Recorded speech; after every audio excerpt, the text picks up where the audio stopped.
Hey everyone, welcome back. Hope you're having a fantastic day so far. So far this year in 2025, we've already seen some pretty huge changes made to Social Security under the Trump administration, and we have even more changes possibly on the way later on this year. One of those is going to be starting on September 30th, and it's going to impact the way that thousands of Social Security beneficiaries typically receive their monthly checks. So in today's video, we are going to be covering everything that you need to know. But before we go ahead and dive into for today, if you would like to receive up to $200 in free stock or $200 in free cash, in a pinned comment below, I will be leaving a link to Robinhood. All you have to do is once you click on that link is just sign up for a free account and then simply link your bank account. You do not even have to make an opening deposit. At that point in time, Robinhood will be sending you one free stock worth all the way up to $200. And if you'd rather just have the cash, all you have to do is once you receive the free stock is just sell it for what it's worth and then transfer your cash value right back to your bank account. Okay, so diving right into for today. So once again, we have yet another big change on the way that's going to be impacting possibly thousands of Social Security beneficiaries and in the way that you typically receive your monthly Social Security check. For thousands of others, it may not impact you at all. But once again, if you typically receive Social Security benefits via a check in the mail, they might be making you change the way you receive that very soon. So according to Newsweek, the agency announced it would stop issuing paper checks for federal payments on September 30th as part of an executive order to modernize payments. This would require remaining check recipients to enroll in direct deposit or use the Direct Express prepaid debit card unless they obtain an approved waiver. So unless you're able to obtain some type of waiver, you are no longer going to be able to receive your Social Security benefit check in the mail, which means that now you're going to have to open up a bank account and receive your Social Security benefit that way, which the good news with that is if you don't have any issues with opening a bank account, obviously you're going to receive your payment a lot sooner than having to wait for a check to arrive in the mail. And it's also going to cut down on the possibility of it getting lost and then potentially having to wait even longer to receive your Social Security check. Now, if you don't want to open up a bank account, you're also going to have the option of opening up a Direct Express prepaid card, and they'll just load your monthly funds on that. Now, they go on here to say that Bizignano said the agency has about 75 million online accounts and set a goal of growing that total to 200 million by as early as 2026, while maintaining that field offices would remain open for in-person needs. However, some are concerned that fraud attempts will skyrocket with a massive uptick in online accounts for seniors. So that's one of the things that the new commissioner of Social Security is trying to do. He's trying to modernize the agency a little bit more, make it more online, which is good for some folks. For those who aren't quite used to, I guess, a lot of the stuff being online, it's going to take quite a bit of getting used to and could always be a downside.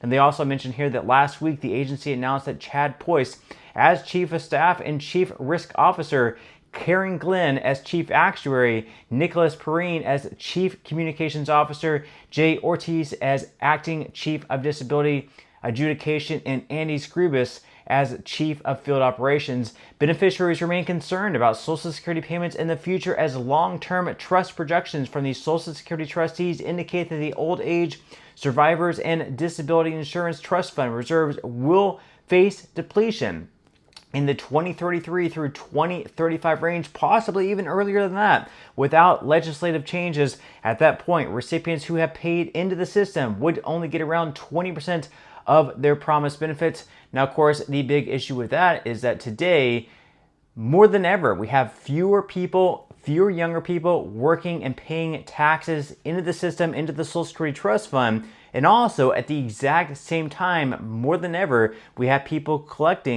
retiring, collecting Social Security benefits. So we have more people collecting from the pot and fewer people paying in, whereas before we had a lot of people paying into the pot and very few people actually collecting. We're now running into the issue where the trust fund is going to be going insolvent very, very soon unless lawmakers in Washington can act. One of the things that they are talking about is possibly raising taxes on those earning above $250,000 per year. If they were to do that, they could make the trust fund solvent for a longer period of time.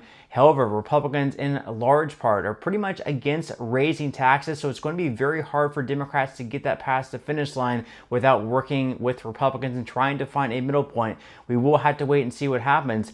Now, another possible change that could take place later on this year, this would be a bipartisan change.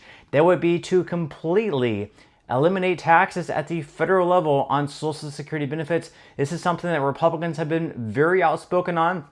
It's also something that Democrats have also been very outspoken on. Now, the way they would go about doing this would be a little bit different, though. But you can see here, this article is from Kiplinger. It's a new bill by Democrats, actually, that would eliminate taxes at the federal level on Social Security benefits. So according to Kiplinger, for decades, U.S. taxpayers have paid into Social Security with each paycheck, only to discover later that up to 85% of those hard-earned benefits can be taxed yet again in retirement. So many retirees wonder whether 2025 would be the year that Congress would finally pass legislation to provide some relief. That question was amplified for some by President Donald Trump's recent campaign pledge to eliminate taxes on Social Security benefits in his second term. However, despite what you may have heard, the GOP mega tax bill signed into law by Trump on July 4th, 2025 doesn't change Social Security taxation. So again, this is something they really want to have done. And whenever you are working throughout your working years, out of each paycheck, you had different things taken out of each paycheck. So one of those things that was taken out was actually the Social Security tax out of the FICA payroll tax. So if you're an employee, out of each paycheck, you had 6.2% taken out. If you were self-employed, sole proprietor, someone like that, you had double that at 12.4% taken out.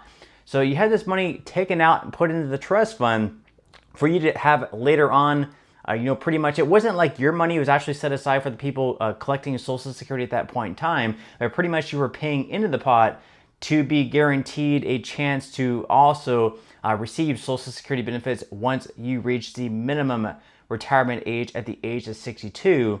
However, the problem is once you start receiving Social Security benefits, you're once again taxed on your benefit, even though throughout your working years, you're paying taxes. So pretty much you're being double taxed because you're taxed when you're working, that you're paying money into the trust fund, into the Social Security trust fund, and then whenever you're eligible to start receiving money from the Social Security trust fund, that money that you already paid into the pot, you're taxed once again. So pretty much you're taxed twice on that amount, which is completely ridiculous, which is why we have Republicans and Democrats wanting to eliminate taxes at the federal level on Social Security.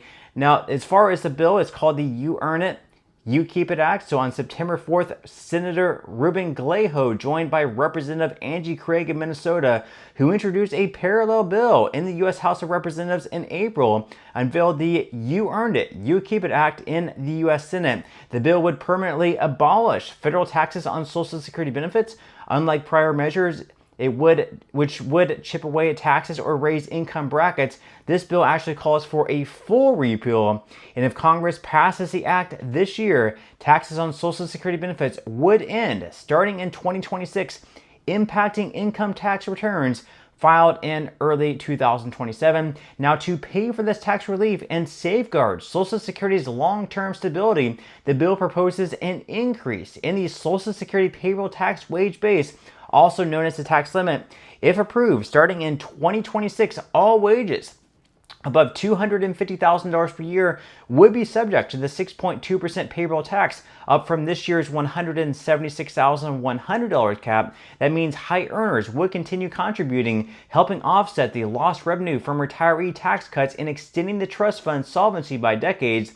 And according to projections, this approach would enable the Social Security Administration to maintain payments until at least 2058. That is well beyond the program's current solvency forecast of 2034. So basically, this bill would actually knock out two birds with just one stone. First off, it would eliminate taxes at the federal level on Social Security benefits. And secondly, would keep the program solvent for a longer period of time. Because remember, right now, if Congress does not act, unfortunately, the trust fund is going to be going insolvent anywhere between 2032 and 2034. And at that point, whenever it does go insolvent, they are going to have to do an across-the-board benefit cut for everyone receiving Social Security by anywhere between 19 to 26%. That is going to be a cut of anywhere between $500 to $600 per month on average, possibly even more than that. So this bill would do a lot. But with that said, leave your thoughts and comments below. What do you think about the You Earn It, You Keep It Act? Are you for it? Are you against it?